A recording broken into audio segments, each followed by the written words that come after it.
Sur le pied de guerre à la veille d'une nouvelle journée de manifestation, mais ce n'est pas toujours facile de maintenir les blocus. Dans les Bouches-du-Rhône, les forces de l'ordre ont déjà délogé les manifestants à plusieurs reprises. Reportage de Laure Para et Stéphanie Rouquier.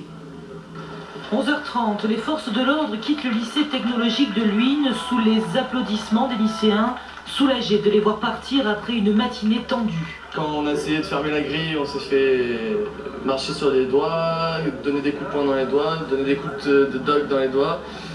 Enfin, on s'est fait traîner par terre, il y en a certains qui ont des bonnes brûlures. Ils sont venus, ils étaient un peu beaucoup sûrement, même trop, et voilà, ils ont pas bougé.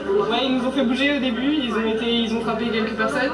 La charge des policiers est incomprise par ces jeunes. Rassemblés vers 8h devant le portail, ils entendaient certes bloquer l'accès de l'établissement, mais dans le calme. On voulait faire une action symbolique, pacifiste, par rapport à ce qui s'est passé, et ça a super bien marché parce qu'on était tous assis avec nos fleurs et ils ont dit on va vous charger avec les bombes lacrymo, et puis vous n'avez pas chargé des gens assis avec des fleurs, c'est ridicule.